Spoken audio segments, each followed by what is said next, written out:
അന്ത്യനാള് വരുമ്പോൾ അതായിരിക്കും ചിത്രം. വൈരുദ്ധ്യങ്ങൾ സംഭവിക്കും.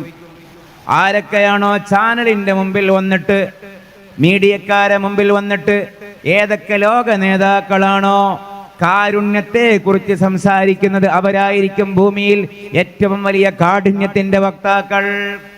അല്ലേ? ചാനലുകാരെ മുമ്പിൽ വന്നിട്ട്, മീഡിയ പ്രസ് മീറ്റിങ്ങിൽ വന്ന്, വലിയ വലിയ സിംബോസിയങ്ങളിൽ വന്ന്, അന്താരാഷ്ട്ര വേദികളിൽ വന്ന് മനുഷ്യാവകാശത്തെയും ലോക സമാധാനത്തെയും കുറിച്ച് ഏതൊക്കെ ലോക വൻശക്തികളുടെ തമ്പുരാക്കന്മാരാണോ സംസാരിക്കുന്നത്, അവര് തന്നെയല്ലേ ഏറ്റവും വലിയ അണുവായുധ കച്ചവടക്കാരും, ഏറ്റവും വലിയ അണുബോംബിന്റെയും ഹൈഡ്രജൻ ബോംബിന്റെയും ഗോഡൌണുകൾക്ക് കാവലിരിക്കുന്നവരും.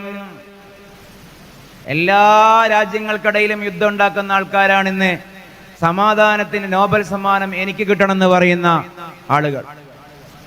അന്തലിദൽ അമതു റബ്ബതഹ. വായിലൊന്ന്, പുറത്തൊന്ന്, പറയലൊന്ന്, ചെയ്യലൊന്ന്. ഞാൻ ഈ ഗാസയെ കുറിച്ച് പറഞ്ഞല്ലോ, അതിനെപ്പറ്റി പോലും എത്ര കൃത്യമായ ഹദീസുകളാണുള്ളത്. എത്ര കൃത്യമായ ഹദീസാണ്. നമ്മുടെ വിശ്വാസം, ഞാൻ ഒന്നുകൂടി പറയുന്നു, ആരെയും ചെറുതാക്കാനും വലുതാക്കാനൊന്നുമല്ല. സയ്യിദുനാ ഇമാമുൽ മഹ്ദി റഹിമഹുല്ലാ അവരുടെ നേതൃത്വത്തിലാണ് ഇനി അൽ അഖ്സ മോചിപ്പിക്കപ്പെടാൻ പോകുന്നത്. ഇതാണ് അഹ്ലുസുന്നയുടെ ഒരു മൻഹജ്. അതിനപ്പുറത്തേക്ക് ഇപ്പുറത്തേക്കും ഒന്നും പറയാനായില്ല. അതിനിടയിൽ വേറെ മോചനം നടക്കൂല എന്ന് പറയാനും നമുക്ക് പറ്റുമെന്നില്ല. അതേസമയം ഇമാം മഹ്ദിയിലൂടെ ഒരു ആത്യന്തികമായ മോചനമുണ്ട്. അൽ മസ്ജിദുൽ അഖ്സ ബൈത്തുൽ മഖ്ദസിന് ഒരു യുദ്ധം അവിടെ നടക്കും. ഹർമജദ്ദൂൻ. ബൈബിൾ ഓൾഡ് ടെസ്റ്റിമണിയിലും ആ പേരുണ്ട്, ഹർമജദ്ദൂൻ. ബിബ്ലിക്കലാണ്. അത് ഇമാം മഹദിയുടെ നേതൃത്വത്തിലുള്ള മുസ്ലിങ്ങളും ബനുൽ അസ്ഫറും തമ്മിലുള്ള യുദ്ധമായിരിക്കും. ഞാൻ അങ്ങോട്ടൊക്കെ പോവല്ല. ബനുൽ അസ്ഫർ മീൻസ് മഞ്ഞ വെള്ള മുഖമുള്ളവർ, വെസ്റ്റേൺസ്, യൂറോപ്യൻസ്. അതിൽ ഈ വെസ്റ്റേൺസ് മുസ്ലിങ്ങളെ ചതിക്കും എന്നൊക്കെയാണ് ഹദീസ്. ഞാൻ ആ ഹദീസിന്റെ ലാസ്റ്റ് ഭാഗം മാത്രം പറയാം. അങ്ങനെ ഹർമജദ്ദൂൻ യുദ്ധം, ഇങ്ങനെ സ്വഹീഹ് ബുഖാരി സ്വഹീഹ് മുസ്ലിമിന്റെ ഹദീസാണ്. ഹർമജദ്ദൂൻ യുദ്ധം കൊടുമ്പിരിക്കൊള്ളവേ ഫയൻസിലോ ഈസബിന് മറിയം മസീഹുല്ലാഹി ഈസ അലൈഹിസ്സലാം ഇറങ്ങി വരും. നമ്മൾ ഈ ഫേസ്ബുക്കിലും പത്രത്തിലും ചാനലിലൊക്കെ Gaza, Palestine, Jordan, Middle East എന്നൊക്കെ കേൾക്കുമ്പോൾ നമ്മളതിൻ്റെ പൊളിറ്റിക്കൽ നറേഷൻ അല്ല ആലോചിക്കേണ്ടത്. അതിനൊരു തിയോളജിക്കൽ, എസ്കറ്റോളജിക്കൽ, ഒരു മതവിശ്വാസപരമായ, പരലോക വിശ്വാസ സംബന്ധിയായ ഒരു തലം കൂടി അവിടെയുണ്ട്. ഫയൻസിലോ ഈസബിന് മറിയം മസീഹുല്ലാഹി ഈസ അലൈഹിസ്സലാം ഇറങ്ങി വരും. എവിടെയാണ് നമ്മുടെ വിഷയം കിടക്കുന്നത്? എവിടെ ഇറങ്ങി വരിക? ഇന്ദൽ മിനാറത്തിൽ ബൈദാഇ ശർഖിയ്യ ദിമഷ്ക ഫീ മിഹർവദത്തൈൻ വാലിയൻ കഫൈഹി അലാ അജ്നിഹതി മലക്കൈൻ ഇദാ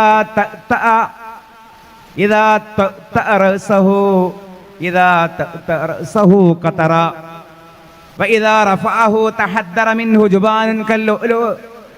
സ്വഹീഹ് മുസ്ലിം. ഡമസ്കസ് പട്ടണത്തിന്റെ കിഴക്കുഭാഗത്തുള്ള ജുമുഅ മസ്ജിദിന്റെ വെളുത്ത മിനാരത്തിന്റെ ചുവട്ടിൽ മസീഹുല്ലാഹി ഈസാ അലൈഹിസ്സലാം ഇറങ്ങി വരും. ഇതൊക്കെ കേവലം ഒരു പ്രവചനാണോ? ഫയൻസിലു ഈസബിന് മറിയം വിശുദ്ധ ഖുർആൻ കഴിഞ്ഞാൽ എന്നാണ് നമ്മൾ പറയല്. അതൊരു മലയാളത്തിന്റെ ഒരു മര്യാദ ഭാഷയാണ്. സ്വഹീഹ് ബുഖാരി, സ്വഹീഹ് മുസ്ലിം, ഇത് രണ്ടും അല്ലെങ്കിൽ സിഹാഹു സിത്ത നിഷേധിക്കുന്നത് ഖുർആൻ നിഷേധിക്കുന്നതിന് തുല്യമാണ്. ഖുർആൻ നിഷേധിക്കുന്നത് ഹദീസ് നിഷേധിക്കുന്നതിന് തുല്യമാണ്. രണ്ടും മുതലാസിമാനിയാണ്. നമ്മളൊരു നാടൻ പ്രയോഗമാണ് ഖുർആൻ കഴിഞ്ഞാൽ ബുഖാരി. ഒരു മര്യാദയുടെ സംസാരമാണത്.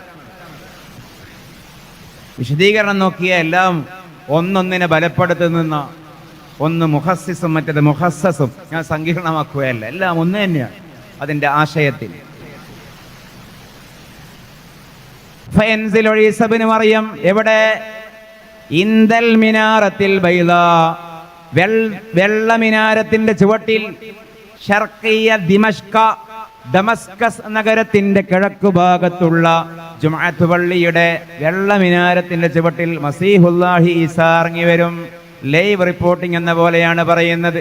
ഫീ മിഹർവദത്തൈനി, ഇളകിയാടുന്ന രണ്ട് മേൽവസ്ത്രങ്ങളുമായി. ഇളകിയാടുന്ന 2 മേൽവസ്ത്രങ്ങളുമായി, ചായം പൂശിയ 2 കുപ്പായങ്ങളുമായി, വാലിയൻ കഫൈഹി, ഇറങ്ങി വരുന്ന ആ ഷേപ്പ് മസീഹുള്ളയുടെ 2 കൈയും മൂന്നിയിട്ടായിരിക്കും. മല അജിനിഹത്തി മലക്കൈൻ, 2 മലക്കിന്റെ 2 ചിറകിന്മേൽ ഊന്നിക്കൊണ്ടായിരിക്കും ഇറങ്ങി വരിക. ആ ഇറങ്ങി വരുന്നതിന്റെ ആ ലാൻഡിങ്ങിനെ കുറിച്ച് പറയുകയാണ്. താഴെ വന്നിറങ്ങുമ്പോ, തല കുലുങ്ങുമ്പോ ജലഗണങ്ങൾ തെറിച്ച് വീഴും. സ്വീകരിക്കാൻ വന്ന ആളുകളെ നോക്കാൻ തല പൊക്കിയാലോ, തഹദ്ദറ മിൻഹു ജുബാനുൻ കല്ലുലു, മുത്തുമണികളെന്ന പോലെ ജനഗണങ്ങൾ വീണ്ടും നാനാഭാഗത്തേക്ക് പ്രസരിക്കുമെന്ന് സാദിഖുൽ വഅദുൽ അമീനായ മുഹമ്മദ് റസൂലുള്ളാഹി സ്വല്ലല്ലാഹു അലൈഹി വസല്ലം. തലാത്തിലും പിന്നെയും ശക്തി പോയി സ്വല്ലല്ലാഹു അലൈഹി വസല്ലം. ഈ ഹദീസിൽ എന്താ ഇത്ര വലിയ പുതുമയെന്നറിയാം? ഒരുപാട് ചിന്തിക്കാനുണ്ട്. ഒന്ന്, ഇന്ന് നമ്മൾ പറയുകയാണ് അമേരിക്കയുടെ ക്യാപിറ്റലായ വാഷിങ്ടണിൽ ലോക ഇസ്ലാമിൻ്റെ ആസ്ഥാനം വരുമെന്ന് പറഞ്ഞാൽ, എന്ന് ഞാൻ പറയോ എന്നുള്ളത് വേറെ വിഷയത്തിന് പറയുകയാണ്. എന്ന് പറഞ്ഞാൽ എന്നേക്കാളും വലിയ വിഡ്ഢി ഈ ലോകത്തില്ല നിങ്ങൾ പറയില്ലേ? ചൈനയുടെ ക്യാപിറ്റലായ ബീജിംഗ് ആയിരിക്കും ഒരു 50 കൊല്ലം കഴിഞ്ഞാൽ ലോക ഇസ്ലാമിൻ്റെ ആസ്ഥാനം എന്ന് പറഞ്ഞാൽ, ഞാൻ പറഞ്ഞാൽ എന്നെക്കാളും വിഡ്ഢി ലോകത്തില്ല നിങ്ങൾ പറയൂലേ?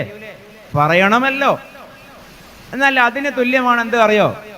ദമസ്കസിന്റെ കിഴക്ക് ഭാഗത്ത് ജുമാ പള്ളി വന്നിട്ട് വെളുത്ത മിനാരത്തിന്റെ ചുവട്ടിലായിരിക്കും മസീഹ് ലാൻഡ് ചെയ്യുക എന്ന് പറഞ്ഞാൽ അതുപോലുള്ളൊരു സംസാരമാണ്. ഒരു വിശ്വാസത്തിന്റെ നേതാവിൽ ലാൻഡ് ചെയ്യുക എവിടെയാ?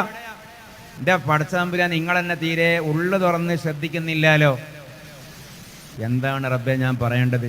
ഒരു ലോക നേതാവ് എവിടെയാ ലാൻഡ് ചെയ്യുക? ഇപ്പൊ ഒരു പ്രൈം മിനിസ്റ്റർ, പ്രസിഡന്റ്, മുഖ്യമന്ത്രി ഇല്ലേ, ലോക നേതാവ് ഹെലികോപ്റ്ററിൽ ലാൻഡ് ചെയ്യുന്നതാണ്, ചാർട്ടേഡ് ഫ്ലൈറ്റിൽ ലാൻഡ് ചെയ്യുന്നതാണ്. ഏറ്റവും പ്രിഫേർഡ് ആയിട്ടുള്ള കേന്ദ്രം ഏതായിരിക്കും? ഏറ്റവും സേഫ്റ്റിയുള്ള നാടായിരിക്കും അല്ലേ? സേഫ്റ്റി വേണ്ടേ? ലോക മുസ്ലിങ്ങൾക്ക് ഏറ്റവും സേഫ്റ്റിയുള്ള നാടായത് കൊണ്ടാണല്ലോ, ഉണ്ടാകുന്ന നാടായത് കൊണ്ടാണല്ലോ മസീഹ് അവിടെ ലാൻഡ് ചെയ്യാൻ പോകുന്നത്.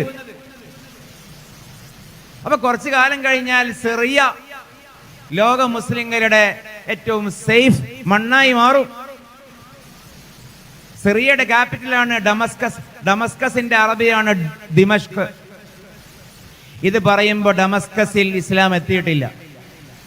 ഡമസ്കസ് അന്ന് സിറിയ, ഇന്ന് സിറിയ എന്ന് പറയുന്ന പ്രദേശത്തിന്റെ അന്നത്തെ അറബ് പേര് ഷാം എന്നാണ്.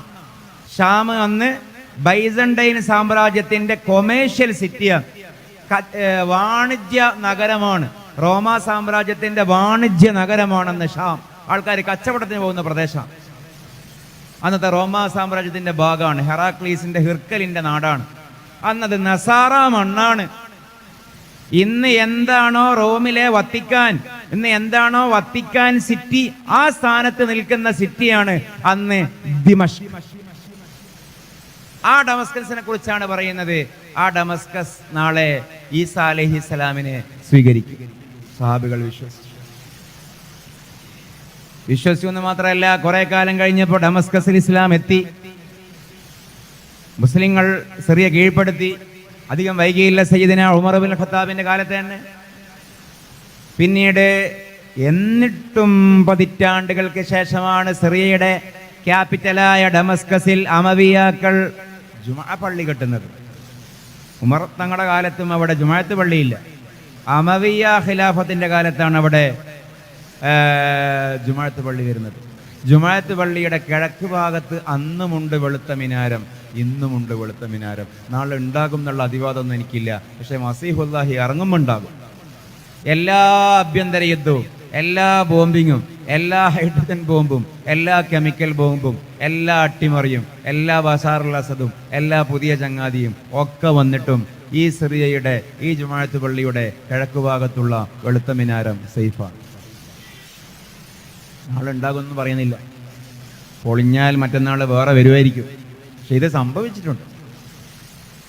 ആ വെള്ള മിനാരത്തിന്റെ ചുവട്ടിൽ മസീഹുല്ലാഹി ഈസാ ഇറങ്ങി വരും. നമുക്ക് സമാധാനമുണ്ടാകണം. ബൈത്തുൽ മഖ്ദിസിലേക്ക് റാലി പോകും, ജാഥ പോകും.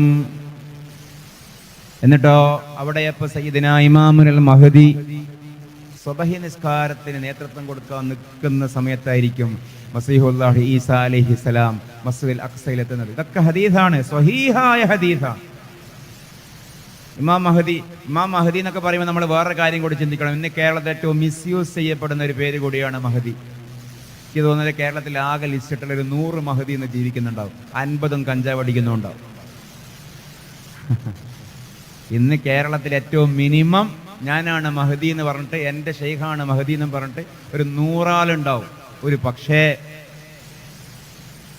അതിൽ നല്ലൊരു ശതമാനവും ഇന്ന് നിലവിൽ കഞ്ചാവ് അടിക്കുന്നുണ്ടാവും.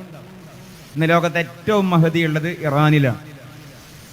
വേറെ വലിയൊരു മഹദി ഉണ്ട് 2026, ഇതാ 26 ഡിസംബർ 31 രാത്രി 11:59 മക്കയിൽ വരുന്ന വ്യക്തി എന്ന് പൂജിക്കപ്പെടുന്ന ഒരു മഹദിയുണ്ട് ലണ്ടനിൽ. നമ്മൾ അറിയാഞ്ഞിട്ടാണ്. ഈ മനുഷ്യന്മാരെ ബ്രെയിന് എലി കരണ്ട് പോവാന്ന് പറയലുണ്ട് ഞങ്ങളുടെ നാട്ടിൽ. എനിക്ക് ഒന്ന് പെരിച്ചാഴി കരണ്ട് പോവാണ്. അൽറ ചാനൽ എന്നൊക്കെ പറഞ്ഞ ചാനലുണ്ട്. ഏതെങ്കിലും സഹോദരനോ സഹോദരി അതൊക്കെ ഫോളോവേഴ്സ് ആണെങ്കിൽ സംസം വെള്ളത്തിൽ മുങ്ങിക്കുളിച്ചിട്ട് കയറി വരണം. ആ ജാതി വെഡിത്തങ്ങളാണ് പറയുന്നത്.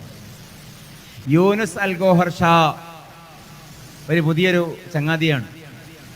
അയാളെ ഗുരുവാണ് റിയാസ് അൽ ഗോഹർ ഷാ. പാകിസ്ഥാനിന്ന് പെണ്ണും കഞ്ചാവുമായിട്ട് നാട്ടുകാർ അടിച്ചു ഓടിച്ചതാണ്. നാട് വിട്ടതാണ് ലണ്ടനിലേക്ക്. 2005 മറ്റോ, വർഷം കൃത്യമായി ഞാൻ ഓർക്കുന്നില്ല, കൊല ചെയ്യപ്പെട്ടു. എങ്ങനെയെന്ന് അറിയില്ല, തിരോധാനം ചെയ്യപ്പെട്ടു.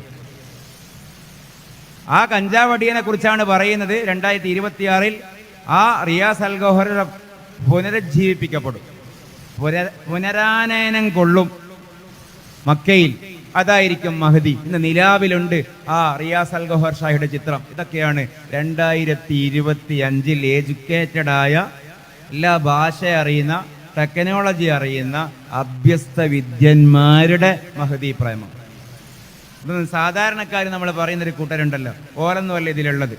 മലയാളത്തിലെ ചാനലാണ്. ഞാൻ ആ ചാനലിൻ്റെ പേര് ഇനിയും പറയുന്നില്ല, കേൾക്കാത്ത ആൾ കേൾക്കേണ്ട. ഒരു വട്ടം ഞാൻ പറഞ്ഞിട്ടുണ്ട്. ആ വീഡിയോസിൻ്റെ ഒക്കെ അടിയിൽ 10,000-കണക്കിന് വ്യൂവേഴ്സ്, 1000-കണക്കിന് തഗ്ഗും ലവും പൂവും കയ്യും. ഇതൊക്കെയാന്ന്. ഇപ്പൊ ഞാൻ മഹദീനെ കുറിച്ച് പറഞ്ഞപ്പോൾ പറഞ്ഞതാണ്, ഏറ്റവും കൂടുതൽ ഹൈലി മിസ്യൂസ്ഡ് ടേമാണ് ഇമാം മഹദി.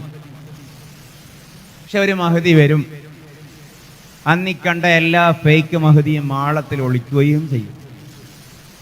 മഹദി വരും. മഹദി ഇല്ല എന്ന് പറയുന്ന മൗലവിയുണ്ട് കേരളത്തിൽ. അദ്ദേഹം മൗലവിയാണോ അല്ല എനിക്കറിയില്ല. മഹദി ഫേക്കാണെന്ന് പറയാൻ വേണ്ടി മാത്രം വായ തുറക്കുന്ന ഒരാളും ഉണ്ട്.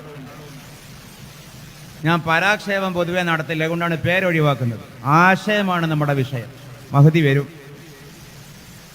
എല്ലാം മഹദിയാണെന്ന് പറയുന്ന വല്ലാണ്ടുള്ള വാദവും തെറ്റാണ്. മഹദിയെ ഇല്ല എന്നുള്ള ഇല്ലാണ്ടാക്കുന്ന വാദവും തെറ്റാണ്. വല്ലാണ്ടും ആവണ്ട, ഇല്ലാണ്ടും ആവണ്ട, നടു നിന്നാ മതി.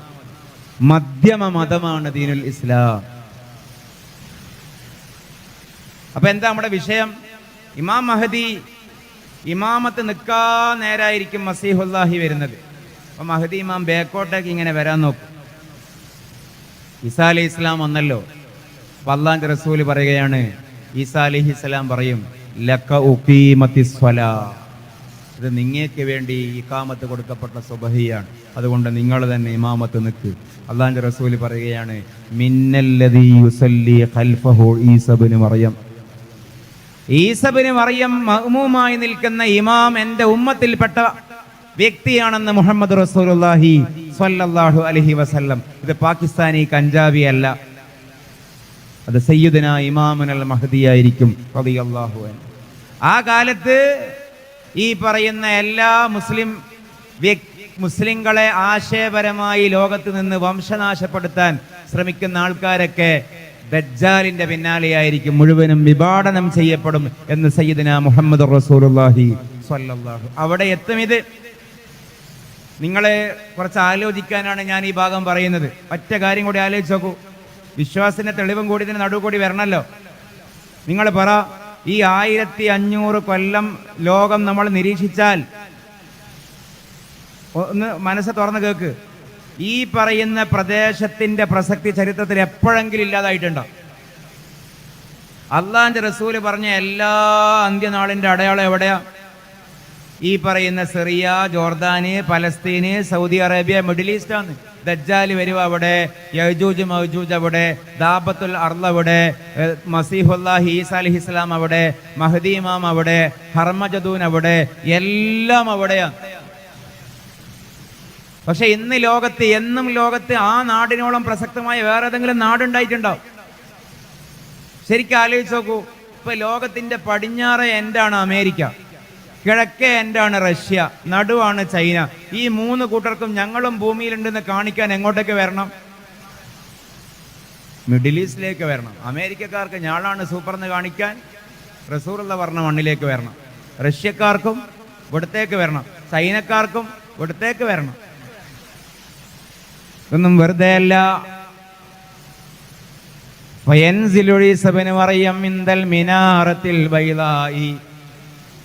വിശ്വാസികൾക്ക് ഒരിക്കലും നിരാശ ബാധിക്കാനും പാടില്ല. അള്ളാഹു അവിടെ അവൻ്റെതായൊരു പ്ലാൻ ഉണ്ടായിരിക്കും. കുറെ ആളുകൾക്ക് സങ്കടങ്ങൾ അതാണ്, വിശ്വാസം തെറ്റിപ്പോകാൻ.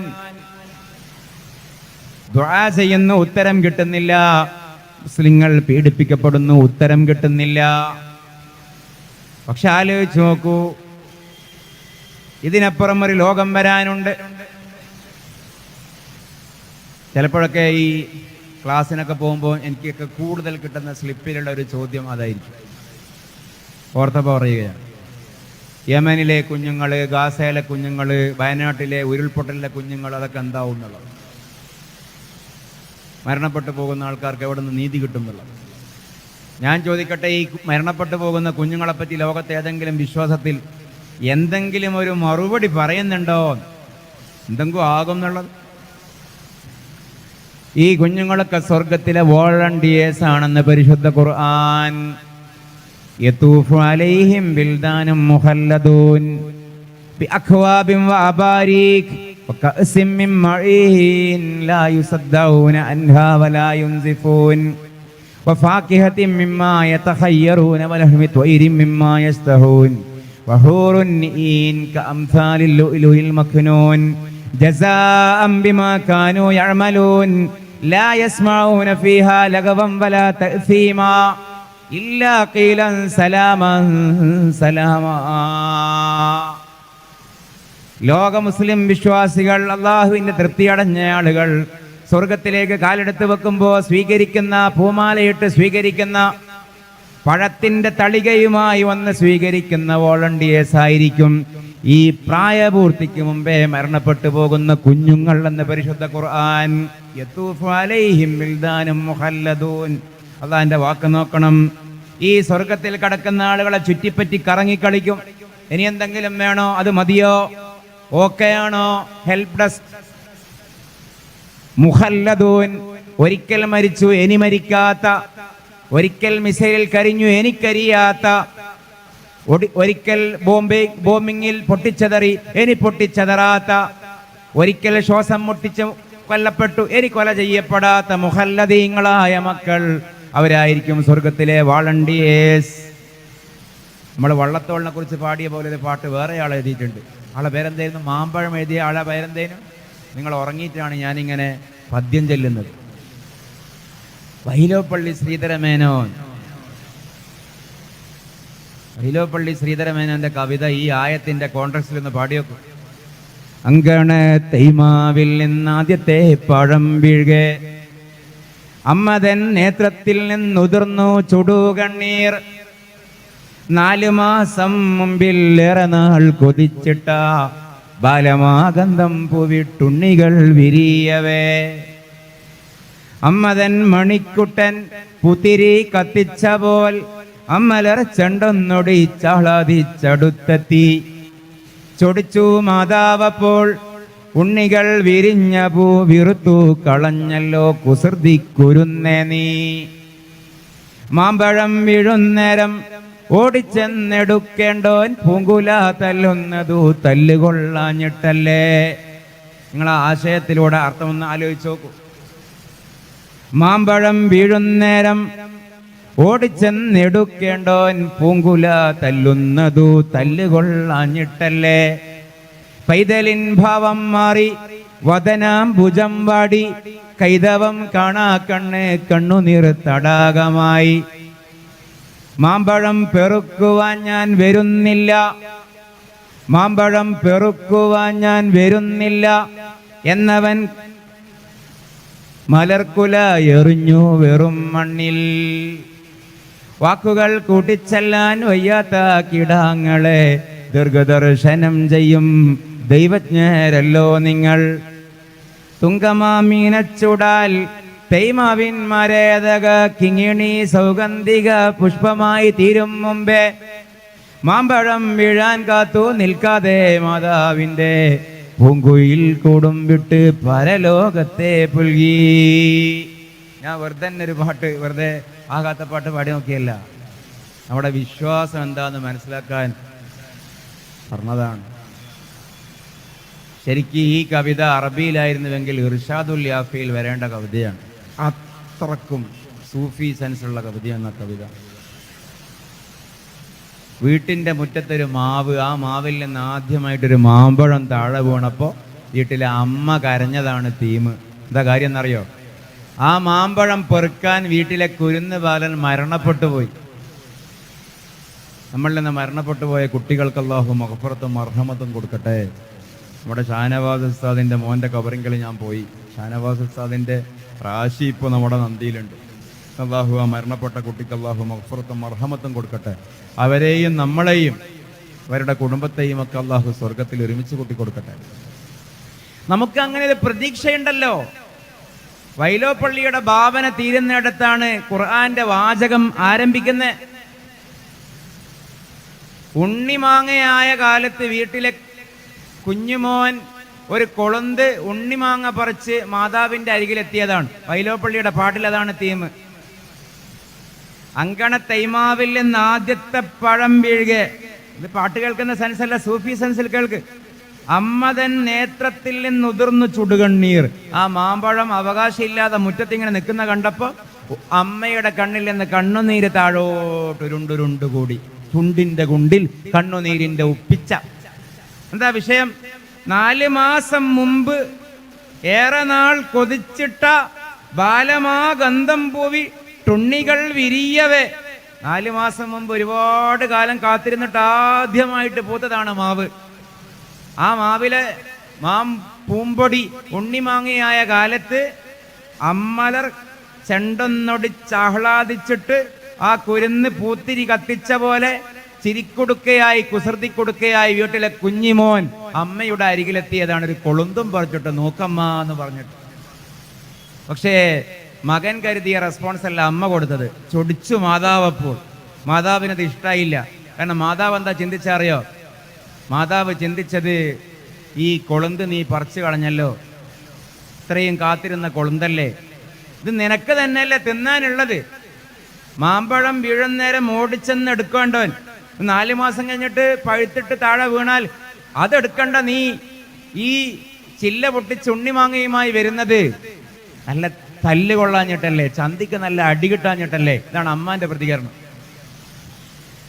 ചെറിയ കുഞ്ഞു മോനാൻ ആകെ തളർന്നുപോയി. പൈതലിൻ ഭാവം മാറി, 14 ഭുജം വാടി, മുഖക്കാകെ വാടി, ഭാവൊക്കെ മാറി, പാവത്താനായി, കൈതവം കാണാ കണ്ണ്, കണ്ണ് നിർത്തടാകായി, കണ്ണൊക്കെ നിറഞ്ഞു തുളുമ്പി. കുറുമ്പുള്ള ആൺകുട്ടിയാണ്. ആ കുട്ടി എന്താക്കി? അമ്മ സ്വീകരിക്കാത്തതിനെ ചൊല്ലി ആ മാമ്പഴം മാങ്കുല ഉണ്ണിമാങ്ങാന്റെ കൊല മണ്ണിലേക്ക് ഒരറ്റയേറ്. മാമ്പഴം പെറുക്കാൻ ഞാൻ വരുന്നില്ല. 4 മാസം കഴിഞ്ഞിട്ട് ഇത് പഴുത്ത് പാകാവുന്നല്ല നിങ്ങൾ പറയുന്നത്. ഞാൻ വരുന്നില്ല അത് പെറുക്കാൻ, എനിക്ക് ഇതും വേണ്ട എന്ന് പറഞ്ഞത് മണ്ണിലെറിഞ്ഞിട്ട് അകത്തേക്കോടി.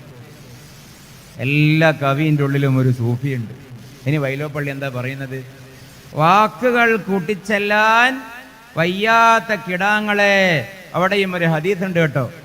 വാക്കുകൾ കൂട്ടിച്ചെല്ലാൻ വയ്യാത്ത കിടാങ്ങളെ, ഒരു വാക്കിന് മറുവാക്ക് വെച്ച് പൂർണ്ണവാക്യം പറയാൻ ഇനിയും പറ്റാത്ത വിശുദ്ധന്മാരായ കുട്ടികളെ, ദീർഘദർശനം ചെയ്യും ദൈവജ്ഞരല്ലോ നിങ്ങൾ. ഇനി വരുന്ന കാര്യവും കാലേ കൂട്ടി ക്രാന്തദർശിത്വം ചെയ്യാൻ സാധ്യമാകുന്ന വിധം പ്രവാചകന്മാരാണോ നിങ്ങൾ? കുരുന്ന മനസ്സിൽ, പിള്ള മനസ്സിൽ കള്ളമില്ല. കുല്ലു മൗലൂദിൻ യൂലദു അലൽ ഫിത്ര. എല്ലാ കുരുന്നുകളും നൈസർഗിക പ്രകൃതത്തിന്മേൽ പറക്കുന്നവരാണ്. ഈ പറഞ്ഞ വാക്ക് അച്ചട്ടം പുലർന്നു. തുങ്കമാ മീനച്ചുടാൽ തൈമാവിൻ മരതക കിങ്ങിണി സൗഗന്ധിക പുഷ്പമായി തീരും മുമ്പേ. മീനത്തിലൊക്കെയാണല്ലോ വെയിലേറ്റത്, കുമ്പവും മീനും വെയിൽ കൊള്ളുമ്പോഴാണല്ലോ മാങ്ങ പഴുക്കുക. അങ്ങനെയൊക്കെ ഈ സ്വർണ്ണ നിറമായ നിധികുംഭം പോൽ മാമ്പഴം പഴുത്തു തുടുക്കുന്നതിന് മുമ്പേ മാമ്പഴം വീഴാൻ കാത്തു നിൽക്കാതെ മാതാവിന്റെ പൂങ്കുയിൽ കൂടും വിട്ട് പരലോകത്തെ പോകും. ഖബറിന്റെ ഉള്ളിലായി കുഞ്ഞിമോൻ. എന്ത് ചെയ്യും? ഞാൻ ആരെയും ചെറുതാക്കുകയല്ല, വൈലോപ്പള്ളിയുടെ ഭാവന അവിടെ തൂർന്നു. ഇനി വൈലോപ്പള്ളിക്ക് കവിതയില്ല, വൈലോപ്പള്ളിക്ക് ഇനി കവിതയില്ല. കുടീരത്തിന്റെ അകത്ത് ഉറങ്ങുന്ന കുട്ടിയെ ഓർത്ത് കുടീരത്തിന്റെ മൺകൂടിന്റെ മുകളിൽ പോയി ഈ വീണ മാമ്പഴം വെച്ച് കരയുന്ന അമ്മയെ കുറിച്ച് പരിതപിക്കാനല്ലാതെ വൈലോപ്പള്ളിക്ക് ഇനി ഭാവനയില്ല. അത് വൈലോപ്പള്ളിയുടെ ചെറുപ്പമല്ല. അവിടെ ഇങ്ങനെ ഒരു ഭാവന വേദഭാവനയാണ്, ഖുർആനിക ഭാവനയാണ്, ഖുർആനിക വിശ്വാസമാണ്. ആ കുരുന്ന് ഈ മാതാവിനെയും കാത്ത് സ്വർഗത്തിന്റെ ഉമ്മറപ്പടിയിലുണ്ടാകും എന്ന് പറയാൻ വൈലോപ്പള്ളിക്ക് തത്വസംഹിതയില്ല, ഖുർആന് തത്വസംഹിതയുണ്ട്. യതൂഫു അലൈഹിം വിൽദാനും മുഖല്ലദൂൻ. ഒരിക്കൽ മരിച്ച ഈ കുട്ടി ഇനി മരിക്കാത്ത നിലയിൽ നിങ്ങളെയും കാത്ത് എവിടെയുണ്ടാകുമെന്ന് പരിശുദ്ധ ഖുർആൻ. ഏതാ വലിയ ഭാവന? ഏതാണ് വലിയ സമാധാനത്തിന്റെ പ്രത്യയശാസ്ത്രം? ഒന്നിൽ കണ്ണീരിൽ തീരുന്നു, മറ്റൊന്ന് കണ്ണീര് പുഞ്ചിരിയിൽ കലാശിക്കുന്നു. ക്യാൻസർ പിടിച്ചുപോയി കുട്ടി. പള്ളീന്റെ പിരിവിന് ചെന്നപ്പോൾ മുതലാളിന്റെ വക. ഇത്രയും കാലം ദാനം തുറമം ചെയ്തതല്ലേ, പക്ഷെ ഇനി ചെയ്യുന്നില്ല. എന്താ ചെയ്തിട്ടെന്താ ഇപ്പൊ കാര്യം കിട്ടിയ? വിശ്വാസം ദുർബലമാവുകയാണ്. പക്ഷെ ഒരിക്കലും അതല്ലായി. കണ്ടതിനപ്പുറം ഇനിയുമുണ്ട്, അനുഭവിച്ചതിനപ്പുറം ഇനിയുമുണ്ട്. അതാണ് വരാൻ പോകുന്ന ലോകം. കുല്ലു മാ ഹുവ ആത്തിൻ ഖരീബുൻ. അല്ലാഹുവിന്റെ റസൂൽ പറയുകയാണ്, കുല്ലു മാ ഹുവ ആത്തിൻ ഖരീബുൻ, കുല്ലു മാ ഹുവ ആത്തിൻ ഖരീബുൻ. വരുന്നതെല്ലാം ഇപ്പ വരും, അധികം വൈകില്ല. നിങ്ങൾ കാണാനിരിക്കുകയാണ്, മരണത്തോടെ മനസ്സിലാക്കാനിരിക്കുകയാണ്. മരണത്തെക്കുറിച്ച് പറയുമ്പോഴും പറയേണ്ടി വരും. ആത്മാവുണ്ടെന്ന്, പരലോകമുണ്ടെന്ന്, അന്യഗ്രഹ ജീവികളുണ്ടെന്ന്, മലായിക്കത്തുണ്ടെന്ന്. നമ്മൾ കണ്ടതല്ല, അതിനേക്കാൾ ഏറെ കാണാത്തതാണ് ലോകത്തുള്ളതെന്ന് എല്ലാതരം സയൻസുകളും പറയുന്ന ഒരു കാലത്ത് അല്ലാഹുവിന്റെ റസൂലിന്റെ ഈ വാക്കിന്റെ മൂർച്ച എത്ര വലുതാണ്! കുല്ലു മാ ഹുവ ആത്തിൻ ഖരീബ്. വരുന്നത് മുഴുവനും പെടുന്നനെ വരാൻ പോകുന്നു. ഒന്നും ഐതിഹ്യമല്ല, ഒന്നും ഊഹമല്ല, കേവല സങ്കല്പങ്ങളല്ല, വരിക തന്നെ ചെയ്യും. അതുകൊണ്ട് ഞാൻ ചുരുക്കട്ടെ, നമ്മുടെ വിശ്വാസത്തിന്റെ കാര്യത്തിൽ ആത്മവിശ്വാസം ഉണ്ടാകണം. ആർക്കോ വേണ്ടി വിശ്വസിക്കരുത്, എന്തിനോ വേണ്ടി വിശ്വസിക്കരുത്, ഒരു വഴിപാട് പോലെ വിശ്വസിക്കരുത്. ഉപ്പ മുസ്ലിമാണ്, ഉമ്മ മുസ്ലിമാണ്, റേഷൻ കാർഡിൽ മുസ്ലിം പേരാണ്, ഐഡന്റിറ്റി കാർഡിൽ ഒരു അറബ് പേരാണ്, തൽക്കാലം മാറാനും വയ്യ, ഒരു പള്ളി മഹല്ല് ജമാഅത്തിന്റെ ഭാഗവുമാണ് എന്ന് കരുതി ഒരു ജാതിവാല് കൊണ്ട് നടക്കുന്ന പോലെ കൊണ്ട് നടക്കേണ്ട ഏർപ്പാടിന്റെ പേരല്ല ദീനുൽ ഇസ്ലാം. ആനുകൂല്യം കിട്ടാൻ പേരിന്റെ കൂടെ വാല് പോലെ കൊണ്ട് നടക്കേണ്ട ജാതിവാലല്ല ഇസ്ലാം. ഇസ്ലാം എന്ന് പറയുന്നത് പേരുണ്ടെങ്കിലും പേരില്ലെങ്കിലും, ആനുകൂല്യം കിട്ടിയാലും ഇല്ലെങ്കിലും ബോധ്യമുള്ള ഒരു വിശ്വാസമാണ്, ഉറപ്പുള്ള ഒരു വിശ്വാസമാണ്. അതാണ് റസൂലുള്ളാഹിന്റെ മാതൃക. ഉറപ്പാണ്, ബോധ്യമാണ്. പിടിക്കാൻ കിങ്കരന്മാരിതാ മുമ്പിലെത്തുമ്പോഴും എന്തൊരു ആത്മവിശ്വാസം! ഉംറക്ക് പോയവർക്കറിയാം, ഹജ്ജിന് പോയവർക്കറിയാം. പോകാത്തവർക്ക് ഉടൻ പോകാനും പോയവർക്ക് ആവർത്തിച്ച് പോകാനും സർവശക്തനായ അല്ലാഹു തൗഫീഖ് പ്രദാനം ചെയ്യട്ടെ. മക്കയിൽ മദീനയിൽ നൂറുകണക്കിന് കാഴ്ചകളുള്ള കൂട്ടത്തിൽ ഒരേ സമയം കണ്ണീരും കൗതുകവും ഉള്ളൊരു കാഴ്ചയുണ്ട്. ഗാർ ഹിറ, മറ്റൊന്ന് ഗാർ സൗർ. സൗർ ഗുഹയിലേക്ക് നോക്കണമെങ്കിൽ തല ഇങ്ങനെ കുത്തനെ പിടിച്ചു നോക്കണം. ചെങ്കുത്തായ മലയുടെ മുകളിൽ 5 ദിവസമാണ് ഹിജറ പോകുമ്പോ പുണ്യനബി അതിന്റെ അകത്ത് പാർത്തത്. 5 ദിവസം. ആ കഥയല്ല എന്റെ വിഷയം. ഒരുവിധം ആരോഗ്യമുള്ളവർക്ക് മാത്രം കയറിപ്പറ്റാൻ പറ്റും വിധം ചുരം കയറിപ്പോകുന്ന പോലെ കയറിപ്പോകേണ്ട ഗാർ സൗർ എന്ന് പറയുന്ന ഒരു മനുഷ്യനും ഒരു കൂട്ടാളിക്കും കഷ്ടപ്പെട്ട് ബന്ധപ്പെട്ട് ഇരിക്കാൻ മാത്രം വിശാലമുള്ള ഒരു പൊത്ത്, ഒരു മലപ്പൊത്ത്. ആ മലപ്പൊത്തിന്റെ അകത്തിരിക്കുകയാണ് അല്ലാഹുവിന്റെ റസൂലും സഹാബിയും സിദ്ദീഖ് തങ്ങളും.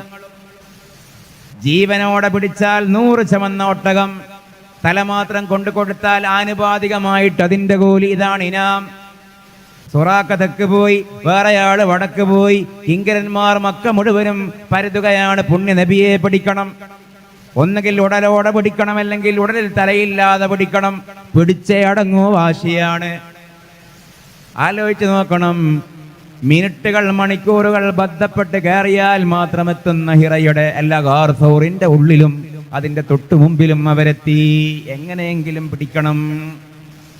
ഉമയ്യത്ത് ബിൻ ഖലഫ് മക്കയിൽ കൊമ്പനാണ്, വമ്പനാണ്, ധീരനാണ്. കിങ്കരന്മാർ ഒരുപാടുള്ള വലിയ പോക്കിരിയാണ്. ഉമയ്യത്തും സംഘവും ഈ ഗുഹയുടെ നേരെ മുമ്പിലെത്തി. ഒന്ന് താഴെ നോക്കിയാൽ കയ്യോടെ പിടികൂടാൻ കഴിയും. അള്ളാന്റെ ഹബീബിനെയും ഹബീബിന്റെ ഹബീബിനെയും രണ്ടുപേരെയും പിടികൂടാൻ കഴിയും. സിദ്ദീഖിനെയും പുണ്യനബിയെയും പിടികൂടാൻ കഴിയും. പുണ്യനബിക്ക് ബേജാറില്ല, സാഹിബുൽ വഹീന് ബേജാറില്ല. പക്ഷേ സാഹിബുൽ വഹീന്റെ സാഹിബിന് മാനുഷികമായ ആദി വന്നു. എന്താണ് ആദി? എന്നെ പിടിക്കുമോ എന്നുള്ളതല്ല, എന്റെ സ്വത്ത് നശിച്ചു പോകുമോ എന്നുള്ളതുമല്ല. എന്റെ കൂടെയുള്ള അള്ളാന്റെ ഹബീബിനെ എങ്ങാനും പിടിച്ചാൽ ഈ വെളിച്ചം കെട്ടുപോകില്ലേ? ഇവരെങ്ങാനും അള്ളാന്റെ നബിയെ താഴെ നോക്കിയാൽ നമ്മൾ പെട്ടില്ലേ? പക്ഷേ പ്രകൃതി പോലും അസാധാരണമായ പ്രതിഭാസങ്ങൾ പണിതിട്ടു. മാടപ്രാവ് വന്ന് മുട്ടയിട്ടു, എട്ടുകാലി വന്ന് വല നെയ്തു. അവിടെ പക്ഷികൾ കലപില ശബ്ദം കൂടി. ഉമയ്യത്ത് ബിൻ ഖലഫിന് തോന്നി, ഈ എട്ടുകാലി വല നെയ്ത മാടപ്രാവ് വന്ന് മുട്ടയിട്ട ഈ പൊത്തിനകത്ത് മനുഷ്യരുണ്ടാകുമോ? രക്ഷപ്പെട്ടു. പക്ഷേ രക്ഷപ്പെടുന്നതിന്റെ മുമ്പ് തലയൊന്ന് താഴെ നോക്കിയാൽ രണ്ടുപേരും കൺമുമ്പിൽ കാണുന്ന ആ സന്ദർഭം. സിദ്ദീഖ് തങ്ങൾ ബേജാറായപ്പോ അല്ലാഹുവിന്റെ റസൂലിന്റെ വാക്ക് ഇത് പറയാനാണ് ഞാൻ ഇത്രയും മെനക്കെട്ടത്. മാ ലന്നുക ബിഥിനൈനി, മാ ലന്നുക ബിഥിനൈനി, സിദ്ദീഖേ മാ ലന്നുക ബിഥിനൈനി വസാലിഫഹുമുല്ലാഹ്. മൂന്നാമൻ അല്ലാഹു ആയ രണ്ടുപേരെ കുറിച്ച് നീ എന്തേ വിചാരിച്ചേക്കുന്നത് സിദ്ദീഖേ? മൂന്നാമൻ അല്ലാഹു ആയ രണ്ടുപേരെ കുറിച്ച് നീ എന്തിനെ ബേജാറാകുന്നത് സിദ്ദീഖേ? ഞാനും നീയും രണ്ടാളാണെന്നാണോ നിന്റെ വിചാരം?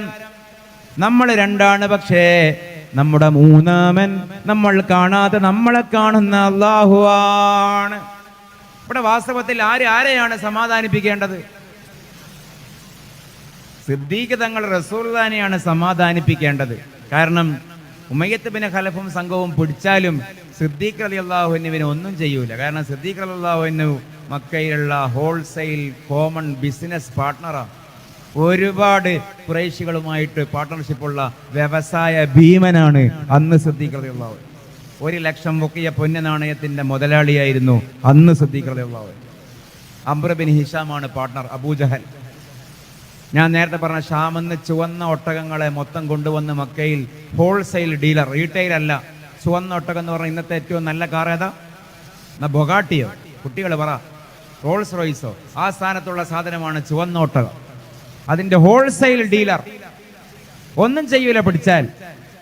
റസൂലുള്ളാഹിനെയാണ് അവർ തേടി വന്നത്. പക്ഷേ റസൂലുള്ളാഹി സിദ്ദീഖ് തങ്ങളെയാണ് സാന്ത്വനിപ്പിക്കുന്നത്. സിദ്ദീഖ് തങ്ങൾ റസൂലുള്ളാഹിനെ അല്ല. മാ ലന്നുക ബിഥിനൈൻ, സിദ്ദീഖേ നിങ്ങൾക്ക് ടെൻഷൻ ഉണ്ടല്ലേ? വല്ലാത്തൊരു കഥ സിദ്ദീഖേ, നിങ്ങൾക്ക് ടെൻഷൻ ആകുന്നുണ്ടല്ലേ, ബേജാറാകുന്നുണ്ടല്ലേ? മാ ലന്നുക ബിഥിനൈൻ, രണ്ടുപേരെ കുറിച്ച് നീ എന്തേ വിചാരിച്ചത്? സാലിസുഹുമുല്ലാഹ്, രണ്ടുപേരെ മൂന്നാമനാക്കുന്ന മൂന്നാമൻ അല്ലാഹയായിരിക്കെ. എന്തൊരു കഷ്ടമാണ് സിദ്ദീഖേ എന്ന് സാദിഖുൽ വഅദുൽ അമീനായ മുഹമ്മദ് റസൂലുള്ളാഹി സ്വല്ലല്ലാഹു അലൈഹി വസല്ലം. ഇത് പിന്നെ ഖുർആൻ കഥയിലെടുത്തു. ആ സന്ദർഭത്തെ ക്ലിക്ക് ക്ലിക്ക് ക്ലിക്ക് ഫോട്ടോ എടുത്തു, വീഡിയോ ആക്കി. ഖുർആൻ കഥ പറഞ്ഞു. ثاني اثنين إذ هما في الغار إذ قال لصاحبه لا تحزن إن الله معنا. ثاني اثنين إذ هما في الغار, രണ്ടുപേരിൽ രണ്ടാമൻ ഒന്നാമനോട് പരിഭവം പറഞ്ഞ സന്ദർഭം. إذ قال لصاحبه, അപ്പോൾ കൂട്ടാളിയോട് ആ രണ്ടുപേരിലെ ഒന്നാമൻ പറഞ്ഞ സന്ദർഭം ശ്രദ്ധേയമത്രേ. എന്താണ് പറഞ്ഞത്? ലാ തഹ്സൻ, വ്യസനിക്കേണ്ട, ഇന്നല്ലാഹ മഅനാ, നമ്മളോടൊപ്പം അല്ലാഹു ഉണ്ട് എന്ന് പറഞ്ഞ സന്ദർഭം ശ്രദ്ധേയമത്രേ എന്ന് പരിശുദ്ധ ഖുർആൻ പറഞ്ഞ വാക്കിതാണ് മാ ലന്നുക ബിസ്നൈൻ വസാലിസുഹുമുല്ലാഹ്. ഈ കാലത്ത് ഓരോ മുസൽമാനോട് ഓരോ വിശ്വാസിയും ഓരോ വിശ്വാസിയോട് ചോദിക്കേണ്ട ഒരു ചോദ്യം അതാണ്, പറയേണ്ട വാക്കതാണ്, സാന്ത്വന വാക്കതാണ്. മാ ലന്നുക ബിസ്നൈൻ വസാലിസുഹുമുല്ലാഹ്, മാ ലന്നുക ബിസ്നൈൻ വസാലിസുഹുമുല്ലാഹ്, മാ ലന്നുക ബിസ്നൈൻ വസാലിസുഹുമുല്ലാഹ്. ഇതൊരു വിരോധത്തിന്റെ വാക്കല്ല, ഇത് ആത്മവിശ്വാസത്തിന്റെ വാക്കാണ്. നമ്മൾ ഒറ്റക്കല്ല. ഈ വിശ്വാസത്തിന്റെ കൂടെയാണ് കേരളം എന്നും നിന്നത്.